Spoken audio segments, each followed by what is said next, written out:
벌써 봄이 시작되고 5월이 됐습니다. 5월 첫 주 성찬주의를 맞고 특별히 가정주간의 어린이 주의를 맞아서 마태복음 11장 28절로 30절의 말씀을 본문으로 예수님의 심보를 구합시다, 이런 제목으로 은혜를 나누기 원합니다. 사탄의 모든 괴계를 십자가의 갈고리를 깨어서 끌어내리시고 이 사망 권세를 철폐하고 부활하신 예수님이 주신 선물이 샬롬입니다. 너에게 평강이 있을지어다. 언제나 부활의 선물 샬롬을 내 것으로 받고 살아갑시다. 평강은 무엇보다도 우리의 마음에 주시는 선물입니다. 제자들을 처음 만나신 예수님이 실제적으로 뭘 선물을 줄 수는 없죠. 제일 먼저 샬롬을 비셨죠. 주님이 선물로 주신 평강을 마음에 간직하면서 이제 그 샬롬의 동행을 이루어서 우리의 생각도 우리의 말도 우리의 삶의 모든 모습도 주님과 함께 가는 동행의 삶이 되기를 바랍니다. 지난 주일에 우리가 에녹의 이야기를 나누었습니다. 에녹은 일상의 삶에서 하나님과 동행하다가 들림받았습니다. 저도 여러분도 에녹처럼 천국을 향해 함께 가는 고잉 투게더를 이룰 수 있기를 바랍니다. 생각이 우리 주님과 하나 되는 싱킹 투게더를 이루며 삽시다. 토킹 투게더를 통해서 언제나 깊은 교제를 나누어서 주님과 내가 하나 되는 동행이 이루어지도록 합시다. Working together and walking together의 삶을 통해서 일상을 늘 주님과 함께 살아가고 주일에 동참함으로 주님과 함께 살아갑시다. 그리고 천국을 목표하고 상급을 목표하면서 going together, 주님과 함께 동행하며 천국 갑시다. 농사를 지을 때 먼저 뭐가 좋아야지 됩니까? 땅이죠. 토질이 좋아야지 됩니다. 그래서 무엇보다도 땅이 기름져야지 되고 정리정돈이 잘 돼야만 합니다. 같은 채소고 같은 과일인데 왜 중국산은 별로 인기가 없고 국산이 좋습니까? 한국 사람이기 때문에 한국 땅에 나는 것이 좋다는 것보다 그만큼 한국 땅이 복을 받았다. 토질이 좋다. 그래서 여러분, 이 세상 어디에 가도 한국 과일같이 맛있는 게 없어요. 한국 채소같이 영양가가 많은 것이 없어요. 내가 한국 사람이라고 자랑하는 게 아니라 그래요. 왜 그러냐? 땅이 좋아. 그래서 대한민국은 땅부터 복을 받은 나라다. 그러니까 손바닥만한 이 땅에서 얼마나 좋은 게 많이 나면 세계적으로 유명한 음식들이 많이 있지 않습니까? 저하고 여러분은 근본적으로 복을 받았어요. 아멘을 안 하시네. 특히 많은 땅 중에 포항 땅이 좋아요. 포항 땅에 좋은 것 중에 시금치가 얼마나 좋은지 몰라요. 그래서 포항 시금치가 전국적으로 세계적으로 유명하지 않습니까? 땅이 좋고 바닷바람이 불어와서 그래서 참 좋은 땅에 살고 있다. 토질이 좋아야만 이렇게 농사를 잘 짓는데 마음이 우리 인생의 토질이에요. 인생의 근본이 마음이에요. 마음이 좋아야 복을 받아요. 잠언서 4장 23절에 마음이 생명의 근원이다 말씀하셨잖아요. 우리가 사람이 늘 품고 있는 마음을 심보라고 말합니다. 마음 보자기라는 의미죠. 그래서 심보가 눈에 보여서 상대방이 아무리 겉으로 해도 너 심보를 내가 알아. 그래서 심보를 말할 때 심보가 사납다, 심보가 곱다, 이런 말 여러분 써보셨잖아요. 그런데 심보가 사납다는 말을 많이 합니까? 심보가 곱다는 말을 많이 합니까? 주로 보면 심보가, 마음이 좀 거친 사람을 우리는 심보가 사납다 말하기 때문에 오늘 제목을 정하면서 제가 고민이 됐어요. 예수님의 심보를 구합시다. 그러면 내용을 모르는 사람은 예수님의 마음을 왜 심보라고 말할까 할지 모르지만 이 단어를 얘기하면서 제가 고민을 한 게 뭐냐면 한자어를 찾아보니까 심보라는 한자가 없더라고요. 심보가 어떻게 쓰여졌는가 하고 보니까 심자는 한자가 나오는데 보라는 자는 순수 한국말로서 이제 보인다 그런 의미를 가져요. 마음이 보인다 그런 의미가 심보예요. 사실은 사전의 의미는 마음이 보인다는 건 뭐냐면 마음이 변화가 심해서 왔다 갔다 하지 않고 한 마음으로 마음이 자리 잡혀서 그 마음이 드러나 보인다 그런 의미죠. 그래서 결국은 처음 얘기한 보자기, 마음 보자기나 여기에 심보나 같은 얘기이기 때문에 제 나름대로 한자를 만들어 봤습니다. 이 한자는 사전에 없습니다. 심보, 마음심, 보자기보, 마음의 보자기, 그런 뜻에서 저는 심보라는 단어를 생각하면서 예수님이 그 마음의 보자기가 항상 동일했다. 그래서 예수님을 기념하고 기억하고 나를 위해서 사랑으로 살을 찌고 피를 흘리신 것을 기념하는 이 성찬을 나누면서 제가 오늘 여러분과 함께 예수님이 품으신 마음, 예수님의 마음의 보자기, 예수님의 심보를 본받기를 기도드립니다. 그래서 심보란 쉽게 말하면 항상 품고 있는 마음을 말합니다. 여러분이 항상 품고 있는 마음이 예수님의 마음 되기를 원합니다. 그런데 살다 보면 사탄의 마음이 올 때가 있어요. 불평이 나오고 원망이 나오고 미움이 들어오고 번민하고 고민하고 불안하고 초조하고 이런 마음들은 샬롬과 상관이 없어요. 예수님의 이름으로 물러가라! 그리고 누가 예수님이 평소에 품으신 마음, 늘 보여주신 마음, 예수님의 심보가 우리의 심보 되기를 간절히 바랍니다. 그래서 어떤 의미에서든지 마음의 바탕, 품고 있는 마음의 보자기, 심보가 중요한데도 사람들은 심보를 위한 기도를 잘하지 않습니다. 여러분 기도하실 때 여러 가지 기도를 많이 합니다만, 주님 내 마음보가 주님을 닮게 해주십시오, 내 마음보가 부드럽고 아름답게 해주십시오, 기도를 많이 해보셨습니까? 저는 목사인데도 내 기도를 가만히 돌아보니까 심보를 위한 기도를 많이 하지 않았구나 하는 생각을 해봅니다. 내가 우리 윤호 목사를 위해서, 우리 윤미를 위해서 기도를 많이 하는데 여러 가지로 자녀를 축복하는데, 이번에 내가 회개한 건 뭐냐면, 하나님 내가 내 자녀에게 마음보가 예수님을 닮게 해달라는 기도를 많이 하지 못했습니다. 이제도 늦지 않고 기도합니다. 우리 배 목사와 우리 윤미가 예수님의 마음을 본받고 그 마음 심보가 예수님의 심보 되기를 기도합니다. 그리고 이 자리에서 성도 여러분한테 회개하고 여러분한테 말합니다. 안디옥 성도님들의 여러 가지를 위해서 기도했는데 하나님 우리 안디옥 교회 성도들의 마음의 심보가 예수님의 심보를 담게 해주십시오. 그동안 기도를 많이 못했는데 앞으로는 이 기도를 많이 하려고 합니다. 여러분 예수님의 심보를 닮읍시다. 옆에 있는 분에게 다시 한번 부탁합니다. 예수님의 심보를 구하여 얻읍시다. 오늘 우리는 성찬을 나눕니다. 성찬을 나누면서 평강의 복을 선물로 받아 누리는 사람으로서 예수님의 심보를 본받고 배워서 우리의 심보를 복되게 갖도록 합시다. 잠언서 4장 23절을 한 번 더 읽어봅니다. 모든 지킬 만한 것 중에 더욱 내 마음을 지키라. 생명의 근원이 이에서 남이니라. 오늘 어린이 주일이고 우리 택같은 족속 왕같은 자들이 예배 같이 참여했는데, 오늘 성찬을 나누면서 하나님 예수님의 마음을 본받는 부모로서의 신앙의 본을 보이면서 무엇보다 우리 자녀들이 예수님의 마음을 본받는 자녀들로 양육하기를 결단합시다. 무엇보다 배우기를 사모하는 심보를 구하며 삽시다. 오늘 29절에 예수님의 심보를 예수님이 직접 말씀하셨어요. 내가 항상 품고 있는 마음이 뭐냐? 나는 마음이 온유하고 겸손하니 나의 멍에를 메고 내게 배우라. 그러면 너의 마음이 쉼을 얻으리니. 예수님이 품으신 평소에 마음 보자기가 뭐냐? 온유한 마음, 겸손한 마음이었다는 겁니다. 예수님이 팔복을 말씀하시면서 마태복음 5장 5절에서 온유한 자는 복이 있나니 그들이 땅을 기업으로 받을 것이며, 예수님이 말씀하셨고 그대로 본을 보여주신 게 뭐예요? 예수님이 온유한 마음으로 겸손한 마음으로 모든 것을 순종하고 부드럽게 다 받아내셔서 모든 걸 다 잃어버리고 죽는 줄 알았는데 예수님이 결국은 하늘과 땅의 모든 권세를 얻으셨지 않습니까? 주님이 보여주신 뚜렷한 증거죠.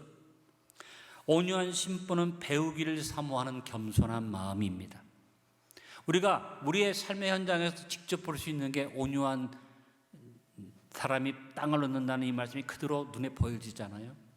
짐승을 보면 사나운 짐승, 사자나 호랑이나 맹수가 있고, 우리가 흔히 기르는 개나 고양이가 있는데 싸움 붙이면 누가 이기겠어요? 사자가 이기죠. 맹수가 이기는데 현재 땅을 차지한 걸 보니까 맹수는 땅을 못 차지했어. 그래서 동물원에 가도 이제는 호랑이나 범을 보기가 쉽지 않아. 멸종 위기가 당하는 게 사나운 짐승이야. 힘이 세고 막 사나우니까 사나운 짐승이 더 땅을 차지할 줄 알았는데 아니더라니까. 온유한 짐승이 땅을 차지했어. 그래서 개나 고양이가 땅을 차지해가지고 이제는 땅만 차지한 게 아니라 안방까지 차지하고 안방을 넘어서 침대 속까지 차지해요. 슈퍼마켓도 온유한 짐승이 땅을 차지했어. 제가 슈퍼에 가서 보니까 개 그림이 있고 고양이 그림이 있어서 야, 보신탕을 먹으면 욕을 먹고 요즘 안 좋은데 보신탕을 포장해서 파나고 봤더니 그게 아니라 개님 양식이더라고. 그렇잖아요? 개 옷 가게도 있어. 개 목욕도 시켜줘. 목욕탕도 이제 개 목욕탕이 더 비싸. 아마 몰라도 조금 더 가면 개 귀금속집이 나올 것 같아. 이경훈 집사님이 신라보석에 개 보석도 좀 갖다 놓으시면 잘 팔릴 거예요. 이 세상이 어떤 세상이 됐습니까? 온유한 짐승이 땅을 차지한다는 주의 말씀대로 온유한 자가 땅을 차지하는 거예요. 여러분 부탁합니다. 사납게 살지 마세요. 저 김정은이 세력이 무너지게 돼 있어요. 사나우니까 무너져요. 이란이 사납게 까불다가 지금 미국한테 당하잖아요. 그러나 미국도 이스라엘도 이란도 하나님 앞에서 온유하지 않으면 땅을 잃어버려요. 우리가 그걸 잘 생각해야지 되죠. 그러므로 여러분 우리 모두 다 온유한 마음으로 삽시다. 땅을 차지합시다. 성도는 부지런히 가르침받기를 사모하는 온유하고 겸손한 심보를 가져야지 됩니다. 마음이 사나우면 말씀이 안 들어가. 말씀이 길들임을 잘 받고 온유해서 아멘 심령이 되면 말씀의 땅을 차지하니까 육신의 땅도 차지하는 줄로 믿습니다. 제발 부탁합니다. 범사에 좀 배우려고 하시고 자신의 부족을 느끼고 그 부족을 체험받기를 원하는 마음으로 겸손히 설 수 있기를 간절히 바랍니다. 배우고자 하는 마음이 뭔 마음이에요? 그릇을 준비하는 마음이에요. 그 심보가 배우기 때문에 무엇이라도 담을 수 있지만 자꾸 가르치려고 하고 갑주 시비 걸려고 하고 비판하려는 마음에는 모두 담을 수가 없어요. 하나님은 여러분의 부족한 지혜를 채우기 원하셔서 가르침의 기회들을 삶의 순간순간마다 주시죠. 그때마다 가르침을 사모하는 겸손하고 온유한 심보를 가진 심령이 되어서 좋은 일에서도 배우고 나쁜 일에서도 배우고 나를 괴롭히는 사람한테서도 배우고 나를 존중해주는 사람한테서도 배우고 그래서 배우는 마음으로 삽시다. 모든 사람을 선생으로 삼고 모든 환경을 선생으로 삼고 우리의 마음 심보를 기름지게 합시다. 심지어는 뭐라고 말합니까? 어린아이한테서라도 배우라. 모든 일을 교훈 삼고 본을 삼고 거울로 삼는 배우려는 마음 심보를 가지고 살 때 예수님의 마음 온유하고 겸손한 마음이 주어질 줄로 믿습니다. 내가 자녀들을 가르치면서 자녀에게 많은 것을 교훈할 수 있는데 여러분 부모로서 이제는 자녀에게 배우기를 원하는 마음을 가지라. 이런 교훈을 주는 부모가 될 수 있기를 바라고 이번 어린이 주일을 맞은 여러분들이 우리 자녀들이 배우기를 좋아하는 아이들로 자랄 수 있도록 인도해 갈 수 있기를 바랍니다. 아이들도 여러 가지로 개인적으로 인터넷이나 여러 매체를 통해서 지식이 많아지기 때문에 배우려는 마음보다 자꾸 가르치려는 마음이 있어요. 그래서 뭐라고 얘기해 주면 알았습니다라기보다 이 논리를 먼저 말해요. 그게 아닌데요. 이건데요. 이 시대가 그렇게 되고 있어요. 물론 똑똑하니까 그렇게 하니까 좋은 일이지만 중요한 건 뭡니까? 배우려는 마음. 항상 어디에서나 고개를 숙이고 겸손한 마음이 필요한 겁니다. 여러분에게 그 마음이 있기를 바라고 내 자녀들을 온유한 백성으로 기를 수 있는 우리가 되기를 바라고 무엇보다도 예수님의 근본 마음 심보가 뭐냐? 온유하고 겸손한 마음 심보를 갖출 수 있기를 간절히 바랍니다. 같이 한번 고백합니다. 오늘 성찬을 나누면서 예수님의 마음을 본받기를 기도하며 예수님의 마음을 본받는 자녀들 양육하기를 결단합시다. 배우기를 사모하는 온유하고 겸손한 심보를 주소서. 또 하나는 범사에 감사하는 심보를 구합시다. 28절에 예수님이 하신 말씀이 무엇입니까? 수고하고 무거운 짐진 자들아 다 내게로 와 내가 너를 쉬게 하리라. 네가 나한테 올 때는 무조건 감사의 마음으로 편안히 쉬는 마음으로 와라 말씀하신 겁니다. 여러분, 예수님의 마음은 언제나 쉼과 안식이 넘치는 감사의 마음이었어요. 예수님이 직접 감사를 해서가 아니라 예수님의 마음을 보니까, 예수님의 삶을 보니까 불평한 적이 없고 원망한 적이 없고, 그래서 남을 탓한 적이 없고, 하나님 앞에서는 언제나 감사했던 이 예수님처럼 감사가 넘치는 마음은 참 귀한 것이죠. 여러분, 감사가 있는 곳에 쉼과 안식이 있는 거죠.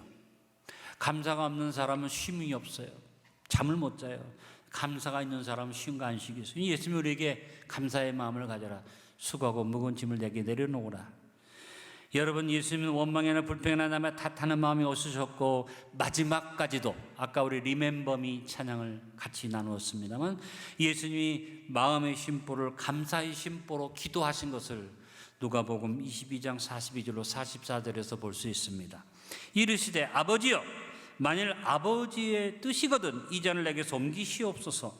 그러나 내 원대로 마시옵고 아버지 원대로 되기를 원하나이다 하시니, 천사가 하늘로부터 예수께 나타나 힘을 더하더라. 예수께서 힘쓰고 애써 더욱 간절히 기도하시니 땀이 땅에 떨어지는 핏방울 같이 되더라.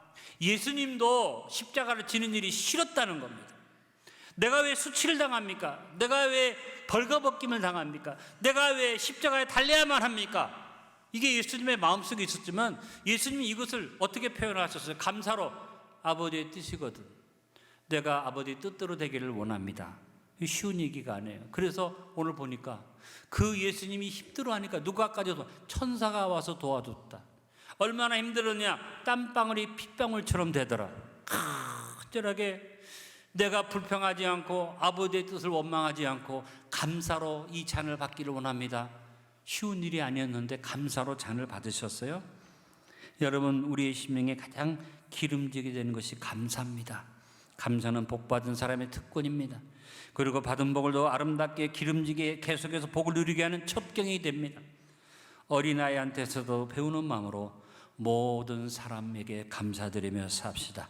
고마워하는 마음을 갖는 것이 나를 기름지게 하는 것입니다. 여러분, 어디에 가든지 하나님 앞에서나 사람 앞에서나 고마워하고 감사하고 미안해하면 내 마음이 기름져지기 시작합니다. 감사의 마음의 심보가 항상 있는 사람은 그냥 마음에 감사의 마음만 가지고 있지 않고 어떻게 해요? 그 감사의 심보가 있는 사람은 그 다음에 나오는 게 나누어주고 구워주고 베풀어주는 마음을 갖습니다. 오늘 성찬 나누면서 우리에게 표 나누어주고 구워주고 베풀어주다는 이 표를 생각하면서 나누는 마음과 베품의 감사의 심보를 간직해야만 하겠습니다. 이것이 옥토를 준비하는 일이고, 자신의 살과 피를 흘리셔서 나누시며 하나님의 뜻과 섭리에 대해서 감사의 심보를 가지고 순종하셨던 예수님의 감사의 심보를 본받는 일이 우리가 나누는 삶을 사는 것입니다. 누가복음 6장 38절은 우리가 늘 나누는 말씀도 같이 읽어봅니다. 주라 그리하면 너에게 줄 것이니 곧 후회되어 누르고 넘치도록 하여 너에게 안겨주리라. 너희가 헤아리는 그 헤아림으로 너희도 헤아림을 도로 받을 것이니라. 이 세상에서 헤아림을 안 하는 사람 아무도 없어요. 다 계산하고 살잖아요. 헤아리잖아요. 근데 어떻게 헤아려요? 자기 위주로 받는 것만 헤아리고 쥐는 것만 헤아리고 자기의 소유만을 헤아릴 때가 많은데, 주님이 말씀하셨습니다. 네가 헤아리는데 주라. 주는 것을 헤아리라. 너한테 있는 것에서 자꾸 주려고 해라. 그러면 도로 받으리라. 여러분, 감사가 있는 사람의 헤아림이 우리 안디옥의 헤아림인 것을 감사합니다. 우리에게 표가 아름다운 표인 것을 감사합니다. 감사는 성숙을 이루게 하는 심보입니다. 그리고 그 감사는 헤아리면서 변함이 없는 마음을 갖게 합니다. 제가 기도하면서 하나님 앞에 회개한 건 뭐냐면, 하나님, 목사인데 내가 내 자녀를 양육할 때 자꾸 감사하라는 교훈을 많이 하지 못했습니다. 나누어주고 꾸어주고 베풀어주는 삶을 실천하도록 제가 교훈을 더 해야 하는데 그러지 못했습니다. 회개의 마음이 있었습니다. 이 어린이 주일을 맞아서 여러분 자녀에게 움켜주는 것을 가르치지 말고 베풀고 나누는 것을 가르치는 감사의 사람으로 키우시길 바랍니다. 하나라도 더 움켜줘라. 부자가 되라. 뺏기지 말아라. 어떻게든 이것을 차지해라. 어떻게 보면 우리의 교육의 내용이 그럴 때가 많잖아요. 근데 성경은 그렇지 않잖아요. 주라, 베풀어라, 감사의 마음을 가져라. 예수님이 하나님 앞에서 죽음도 불평하지 않고 감사로 아버지의 뜻대로 되기를 원합니다 기도하셨던 그 마음을 오늘 성찬을 나누면서 저도 여러분도 본받고 이 마음을 자녀에게 가르칠 수 있기를 바랍니다. 같이 한번 고백합니다. 오늘 성찬을 나누면서 예수님 마음을 본받기를 기도하며 예수님의 마음을 본받는 자녀들로 양육하기를 결단합시다. 나누고 베풀기를 변함없이 힘쓰는 감사의 심보를 주소서. 세 번째는 심는 자의 마음 심보를 구합시다. 오늘 29절에 말합니다. 나의 멍에를 메고 내게 배우라. 이것은 무슨 의미로 말하면 농사로 말하면 먼저 심으라 하는 얘기입니다. 복 받기를 원하는데 쉬기를 원하는데 나보고 쉬라고 해서 왔는데 주님이 야 무거운 건 내려놓고 쉬어라 그렇게 말하지 않고 먼저 내 멍에를 또 메라. 뭐예요? 하나님 앞에 나와서 쉬기를 원하는 나에게 먼저 멍에를 메라는 말씀을 주셨어요. 바로 심는 자의 심보를 주님께서 우리에게 말씀하시고 보여주신 거죠. 여러분 우리는 언제나 심는 자의 자세로 살아야만 합니다. 하나님은 거두시는 분이에요. 심게 하시죠. 그러니까 보니까 살면서 보니까 나는 심는 자고 거두게 하는 분은 하나님이시잖아요. 내가 거두고 싶다고 거두는 게 아니잖아요. 근데 심는 거는 내가 할 수 있는 일이잖아요. 근데 우리는 어디에 관심이 있어요? 심는 데 관심보다는 자꾸 거두는 데 관심이 있어요. 예수님을 이렇게 보니까 예수님 마음을 보니까 심는 자의 마음이셨어요. 예수님이 하나님 내가 육신을 입고 땅에 내려가면 나에게 뭘 주십니까? 그렇게 물어보신 적이 없잖아요. 십자가를 지시는 고난 앞에서 하나님 내가 십자가를 지고 고난당하고 죽으면 다음엔 뭐가 옵니까? 물으신 적이 없잖아요. 괴로움이 올 걸 알아요. 무서운 시련이 올 걸 알아요. 얼마나 어려우면 이것을 내게서 지나가게 해주십시오 기도하냐면 한 번도 그 다음을 말하지 않았어요. 아멘 원하시면 하겠습니다. 심는 자의 마음이 예수님 마음의 기본 마음이었다. 여러분 뭘 거둘 건가 생각하지 말고 자꾸 심을 것을 생각하면서 무엇을 심고 살 것인가에 관심을 가지고 부르짖으니 착하고 선한 일에 힘쓰시기 바라고 하나님의 영광을 위해서 심으시길 바랍니다. 특별히 공것을 바라보는 허망한 심보를 버리십시오. 사람의 마음 가운데 제일 나쁜 게 공것을 바라는 마음. 누구에게나 있죠. 예수님은 공것을 바라신 적이 없어요. 우리의 삶 속에서 제일 먼저 제거해야 할 것이 공것을 바라보는 허망한 심보입니다. 어떻게 되겠지? 한탕 할 수 있겠지? 대박이 터지겠지? 이 공것을 바라는 마음이죠. 성경은 스스로 속이지 말라고 말씀하십니다. 노력자하지 않고 애쓰지도 아니하고 심지도 아니하고 거두기만을 바라는 마음을 버려야만 합니다. 때로는 어떤 분들은 말합니다. 너무 힘들다. 열심히 살았는데 너무 힘들다. 그러나 여러분 힘든 것이 인생의 당연한 것이니까 하나님이 거두게 하시는데 이 땅에서 못 거두면 천국에서 거두게 하실 것이니까 믿음을 가지시기 바랍니다. 구원은 철저한 은혜입니다. 믿음으로 구원을 받습니다. 그런데 축복은 법칙이 있습니다. 그 대표적인 법칙이 심은 대로 거두는 법칙입니다. 기억하십시오. 따라합니다. 심은 대로 거두리라. 심는 자세로 신앙생활 하시고 먼저 대접하는 자세로 인간관계를 맺으십시오. 마태복음 7장 12절과 누가복음 6장 31절에서 주님이 주신 교훈 중에 먼저 심는 마음의 삶, 바로 대접하는 삶을 말해주세요. 그러므로 무엇이든지 남에게 대접을 받고자 하는 대로 너희도 남을 대접하라. 이것이 율법이요 선지자니라. 하나님께 드리는 시간을 소홀히 여기지 마십시오. 복음과 교회를 위해 흘리는 땀과 수고를 소홀히 여기지 마십시오. 우리는 심을 때 자연의 씨앗을 생각해 보면서 그 속에 생명이 있기 때문에 씨앗은 작은 것이지만 무한한 잠재력이 있어서 열매를 맺게 한다는 걸 생각하면서 하나님의 말씀의 씨앗을 소홀히 여기지 말고 마음에 심는 여러분 될 수 있기를 바라십시오. 여러분 하나님의 거둠의 법칙은 늘 말씀드리잖아요. 30배가 기본이고 60배, 100배로 거두게 하는 은혜가 있는 줄로 믿습니다. 특별히 심을 때 희생을 생각하며 심어야만 합니다. 심으면서 희생을 각오해야지 됩니다.